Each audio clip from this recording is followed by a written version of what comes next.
올해 5.18 기념일 당일에는 광주 어디에서나 시내버스나 지하철 등 대중교통을 무료로 이용할 수 있게 됐습니다. 20년 넘게 따로따로였던 5.18 관련 조례가 하나로 통합되면서 가능해진 건데요. 뿐만 아니라 각종 5.18 사업에 대한 감시와 견제도 내실 있게 진행될 수 있을 걸로 보입니다. 김영찬 기자의 보도입니다. 지난해 5.18 민주화운동 기념일 당일에는 36만 4천여 명이 시내버스와 지하철 등 대중교통을 이용했습니다. 올해는 5.18 기념일에 대중교통 요금이 무료입니다. 광주시가 5.18의 의미를 되새기고 5.18 묘역과 사적지 등을 찾는 방문객들의 교통 편의를 위해 이같이 한 겁니다.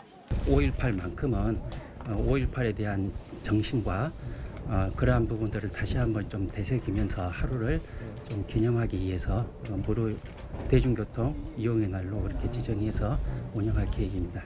투입된 예산은 2억 8천만 원으로 광주시 5.18 민주화운동 정신계승 기본조례에 따른 겁니다.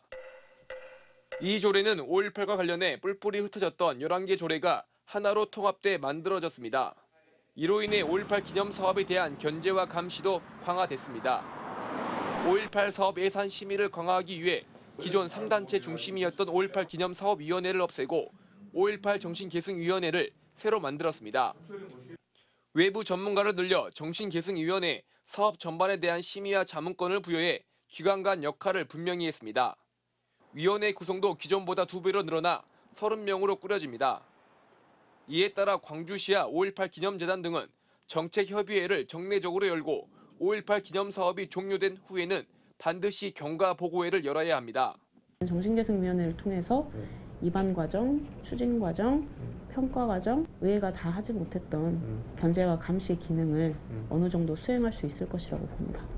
또 5.18 정신계승과 기념사업의 기본 방향을 재정립했고 5.18 정신의 헌법 전문 수록에 대한 광주시의 책임을 명문화했습니다.